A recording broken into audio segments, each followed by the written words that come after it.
কটরি চাট রেসিপিটি কার না ভালো লাগে বলুন। এটা দেখতে যেমনই হয়, খেতে কিন্তু তার থেকে অনেক বেশি টেস্টি হয়। তো আজকে রেসিপিটি একদম সহজ করে দেখানোর চেষ্টা করেছি, দোকানের মতো বানিয়ে দেখানোর চেষ্টা করেছি। তো আশা করি আপনাদের ভালো লাগবে। আর যেভাবে আমি বানিয়েছি এইভাবে বানালে কিন্তু অনেক দিন ধরে স্টোর করে রেখে খেতে পারবেন। আর ভীষণ মুচমুচে ক্রিস্পিভাবে তৈরি হয়েছে জিনিসটা দেখে আশা করি বুঝতে পেরেছেন। তো খুবই সহজ করে দেখিয়েছি, আশা করি আপনাদের সবারই ভালো লাগবে। ভালো লাগলে সেটা কমেন্ট করে জানাবেন, সাথে সাথে ভিডিওতে একটা লাইক দিয়ে চ্যানেলটিকে সাবস্ক্রাইব করে নেবেন। আর পাশে থাকা যে বেল আইকনটা থাকবে ওটাতে প্রেস করতে ভুলবেন না। তাহলে চলুন আজকে রেসিপিটি শুরু করে দেওয়া যাক। তো দেখতেই পাচ্ছেন কতটা ক্রিস্পি হয়েছে। তো এইভাবে কিন্তু আপনারাও বানাতে পারবেন। তো এখানে আমি কি করেছি, ময়দা নিয়েছি। তো ময়দা দিয়ে কিন্তু এই রেসিপিটি খুব ভালোভাবে তৈরি করে নেওয়া যায়, আটা দিয়েও বানানো যায়। তো আজকে আমি ময়দা নিয়েছি 2 কাপের মতো। আর এটাকে চেলে নিচ্ছি, কারণ এই ময়দাটা অনেকদিন হয়ে গিয়েছে। তো যে কারণে আমি চেলে নিচ্ছি। চেলে নেওয়ার পর এতে আমি দেবো লবণ, তারপর দেবো এই জোয়ান। তো জোয়ানটাকে আমি হাতে ঘষে দিয়েছি। তো এইভাবে দিলে কিন্তু জিনিসটা কী বলবো, এর যে ফ্লেভারটা খুব ভালোভাবে আসে আর গন্ধটা খুব সুন্দরভাবে থাকে এই রেসিপির মধ্যে। তো যে কারণে দেওয়া। তারপর আমি দিয়েছি তেল, তো একটু বেশি করে দিয়েছি, 3 থেকে 4 চামচের মতো দিতে হবে, বা একটু বেশি করে দিলে কিন্তু রেসিপিটি ভীষণই ক্রিস্পি বা খাস্তাভাবে তৈরি হবে। আর এটাকে এইভাবে বানালে অনেক দিন ধরে কিন্তু স্টোর করে রেখে খেতে পারবেন। আর এটাকে সহজেই খাওয়া যায়, যে কারণে এই তেলটাকে বেশি করে দেওয়া, না হলে কিন্তু শক্ত শক্ত হয়ে যাবে। বারবার আমি একই কথাই বলছি। তো তেলটাকে বেশি করে দিয়ে এইভাবে মেখে নিতে হবে। তো মাখতে মাখতে এই ময়দাটা ভেজা ভেজা মনে হবে, বা এই হাতের মুঠোর মধ্যে সহজেই চলে আসবে। তো যে কারণে এইভাবে মেখে নেওয়া। তারপর আমি পরিমাণটা বুঝে শুনে জলটাকে দেবো। বেশি কিন্তু জলটাকে দিয়ে কাজটি করব না, একটু শক্ত করেই মাখাবো। কারণ আমি যখন এটাকে 10 মিনিটের জন্য রেস্টে রেখে দেবো তখন কিন্তু একটু নরম হয়ে যাবে। তো যে কারণে আমি একটু শক্ত করেই মাখাবো। তো আপনারা দেখতে পাবেন কীভাবে আমি কাজটি করি। তো দেখতেই পাচ্ছেন অল্প অল্প করে জলটাকে দিয়ে একটা শক্ত করে ডো মেখে নিয়েছি বা মেখে নিচ্ছি। তো এইভাবে মেখে নেওয়ার পর আমি এটাকে রেস্টে রেখে দেবো ওই 10 থেকে 15 মিনিটের জন্য। তো ওই টাইমে কিন্তু অনেক কাজ রয়েছে আমার, তো ওইগুলো আপনাদের আমি বলে দেবো কী করতে হবে এই সময়। তো এটাকে মেখে নেওয়ার পর আমি রেস্টে রেখে দিচ্ছি ওই 10 থেকে 15 মিনিটের জন্য। তো আমি এখানে ওই যে মিষ্টি চাটনি যেটা বলে, তেঁতুলের চাটনি, ওটা বানিয়ে নিয়েছি। ধনেপাতার চাটনি ওটা বানিয়েছি। তারপর মিষ্টি দই, যেটা মিষ্টি দই না, টক দইটাকে মিষ্টি করে বানিয়েছি। তো সব কিছু কিন্তু এই মুহূর্তেই আমি তৈরি করে নিয়েছি। তো এইগুলো আমি পরে দেখাবো আপনাদের। তো এখানে কিন্তু 10 মিনিট হয়ে গিয়েছে। তারপর এটাকে ভালোভাবে আমি মেখে নিচ্ছি। তো এই ফাঁকে কিন্তু আমি কাজগুলোকে করে নিয়েছি। তো এটাকে না সুন্দর করে মেখে নিতে হবে। মেখে নেওয়ার পর এখান থেকে কয়েকটা লিচি আমি তৈরি করে নেব। খুব বেশি বড় করে কাজটি করব না, বা ছোট করেও কাজটি করব না, আপনারা দেখতে পাবেন। তো যেভাবে আজকে আমি দেখিয়েছি ওইভাবে বানালে কিন্তু সহজেই বানাতে পারবেন, কোনো রকম অসুবিধা কিছুই হবে না। তো দেখতেই পাচ্ছেন কীভাবে আমি লিচিগুলোকে তৈরি করে নিচ্ছি। তো এইভাবে তৈরি করে নেওয়ার পর একদম স্মুথভাবে কাজটি করে নিচ্ছি।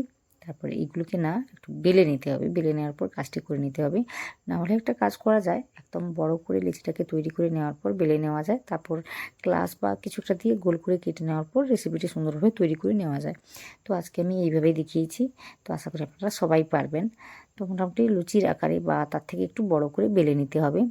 বেলে নেওয়ার পর আমি যেই পাত্রটা নিয়েছি, বলতে পারেন কটরি যেহেতু বলেছি আমি, তো একটা বাটি তো নিতেই হবে। আমি একদম ছোট আকারের যে বাটিটা রয়েছে আমাদের বাড়িতে ঠিক সেটাই আমি নিয়েছি। আপনারা চাইলে কিন্তু বড় বাটিও নিতে পারেন। তো মোটামুটি আমি একটা ছোটো দিকে নিয়েছি, নিয়ে না তো ওটার গায়ে না আমি একটু তেল লাগিয়ে দেবো। তেলটাকে লাগিয়ে দিলে কিন্তু পরে জিনিসটাকে ভাজার সময় কিন্তু সহজেই বাটিটা বেরিয়ে আসবে। তো যে কারণে কিন্তু তেলটাকে লাগিয়ে দিতেই হবে।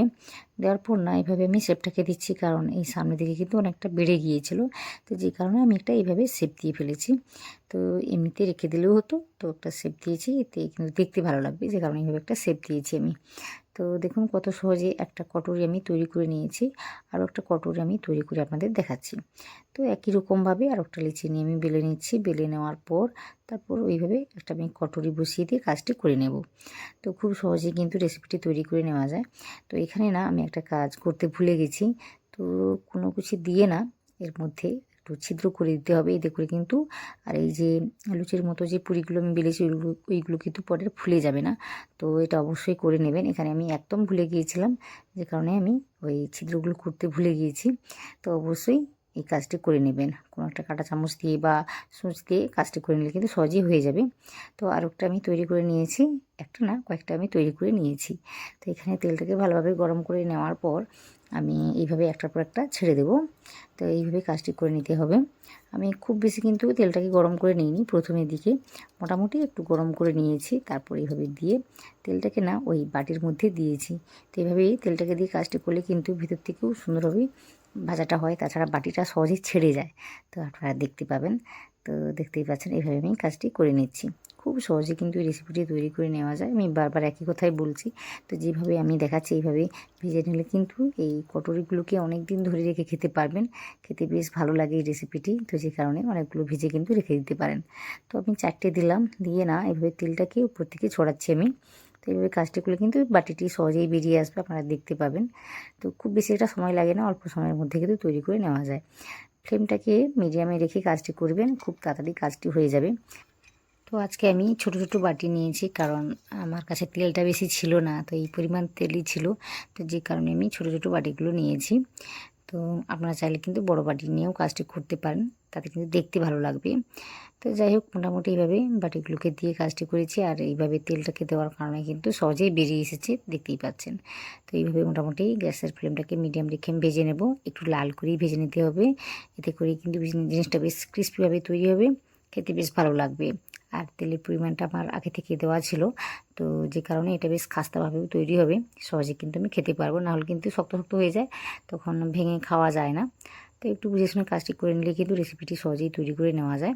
তো উল্টে পাল্টে আমি লাল করে ভেজে নিয়েছি। তো এভাবে ভেজে নিতেই কিন্তু দেখতেই পাচ্ছেন কালারটা সুন্দরভাবে চলে এসছে। তো এটাকে আমি নামিয়ে নিচ্ছি। নামিয়ে নেওয়ার পর তেলটাকে ঝরিয়ে নিতে হবে, আর একটু ঠান্ডা করে নিতে হবে। খুব বেশি গরমে কিন্তু খাওয়া যায় না। তো আমি এটাকে ঠান্ডা করে নিচ্ছি। তো আর যে কটা রয়েছে একই রকমভাবে ভেজে নিচ্ছি, তারপর দেখাচ্ছি কী করতে হবে। তো এই রেসিপিটিকে একটু চটপটে করে বানাতে হবে, যে কারণে অনেকগুলো উপকরণ লাগে। তো ওইগুলো আজকে আমি দেখাচ্ছি কী কী নিয়েছি আমি। তো এখানে আমি সেদ্ধ ছোলা, আলু আর পেঁয়াজ কুচি, লঙ্কা কুচি আর ধনেপাতা কুচি নিয়েছি। তারপর আমি পরিমাণটা বুঝে শুনে দিয়েছি লবণ। তারপর দিয়েছি আমি ওই যে চাট মশলা আর জিরে গুঁড়ো। বেশি কিছু মশলা এখন আমি দিচ্ছি না। তো আমি যে 3টি চাটনি বানিয়ে রেখেছিলাম, তো এইগুলো এরপর দেবো। তো যে কারণে বেশি কিছু মশলা লাগবেও না। তো এখানে দেখুন সব কিছুকে ভালোভাবে মিশিয়ে নিয়েছি। মিশিয়ে নেওয়ার পর কিন্তু এখানে ওই যে কটরগুলোকে আমি বানিয়ে নিয়েছি, তো এগুলোকে সাজিয়ে নিচ্ছি প্রথমে। সাজিয়ে নেওয়ার পর তারপর দেখাচ্ছি জিনিসটা দেখতে কেমন হয়েছে। এখন কিন্তু অনেকটাই ঠান্ডা হয়ে গিয়েছে, তো যে কারণে আমি এইভাবে কাজটি করে নিচ্ছি। তো দেখুন দেখতে কতটা সুন্দর লাগছে। তো এইভাবে তৈরি করে নিলে কিন্তু সহজেই আপনারা এই রেসিপিটি দোকানের মতো তৈরি করে নিতে পারবেন।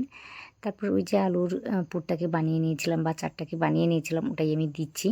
তো একটু বেশি করে দিলে দেখতে ভালো লাগে, খেতেও ভালো লাগে। তো মোটামুটি একটু বেশি করে দিয়ে কাজটি করে নিচ্ছি।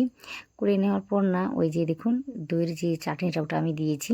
বলতে এতে না আমি দিয়েছিলাম একটু লবণ, আর একদম একটু দিয়েছিলাম, তারপর চিনি দিয়েছিলাম 1 চামচের মতো দইয়ের মধ্যে, টক দইয়ের মধ্যে। তো একটু ভালোভাবে মিশিয়ে নিতেই কিন্তু রেসিপিটি এইভাবে তৈরি হয়ে গিয়েছে, বা দইয়ের চাটনি যেটা বলে। তো ওটাই আমি দিয়েছি। তারপর দিয়েছি ধনেপাতার চাটনি। তো এটার মধ্যে না লঙ্কার পরিমাণটা বেশ বেশি করেই দেওয়া আছে, যে কারণে কিন্তু এই রেসিপির মধ্যে কোনো রকম লঙ্কার ইউজ আমি করিনি, আশা করি আপনারা দেখেছেন। তো মোটামুটি যদি না এই চাটনির মধ্যে লবণ লবণ না ওই লঙ্কাটাকে না দিয়ে থাকেন, তাহলে কিন্তু এক্সট্রা করে দিতে হবে। ওই লঙ্কার কথাই আমি বলছিলাম, এতে করে কিন্তু খেতে বেশ ভালো লাগে। চিলি ফ্লেক্সও দিতে পারেন, দেখতেও ভালো লাগবে, খেতেও ভালো লাগবে। তারপর দিয়েছি আমি মিষ্টি চাটনি, বলতে তেঁতুলের চাটনি। এর মধ্যেও কিন্তু লঙ্কাটা দেওয়া আছে, লঙ্কা গুঁড়ো। তো যে কারণে কিন্তু লঙ্কাটাকে আমি সেভাবে ইউজ করিনি। তো সব কিছুকে দিয়ে না আমি দেখাচ্ছি কি করতে হবে। তো এতে আমি দিয়েছি ওই যে আমি কি বলবো ঝুরি ভাজা। তো ওটা আমি একটু বেশি করে দিয়েছি, ওটা দিলে কিন্তু খেতে ভালো লাগে, একদম দোকানের মতোই মনে হয়। তো যে কারণে এটা দেওয়া। তো আপনারাও দেবেন, দিয়ে একবার তৈরি করে দেখবেন কেমন লাগে দেখতে বা খেতে। তো আশা করি আজকের রেসিপিটি আপনাদের ভালো লেগেছে। যদি ভালো লেগে থাকে সেটা অবশ্যই কমেন্টে জানাবেন। সাথে সাথে ভিডিওতে একটা লাইক দিয়ে চ্যানেলটিকে সাবস্ক্রাইব করে নেবেন। পাশে থাকা যে বেল আইকনটা থাকবে ওটাতে প্রেস করতে ভুলবেন না। আর দেখুন কোনো রকম যদি কোনো রেসিপি আপনারা দেখতে চান, তো সেটা অবশ্যই কমেন্ট করে জানাবেন। তো এই রেসিপিগুলো আপনাদের সাথে আমি সহজেই শেয়ার করে নেব। তো অবশ্যই একটা কমেন্ট করবেন। আর আজকের রেসিপিটি কেমন লাগলো সেটাও কিন্তু কমেন্ট করে জানাবেন।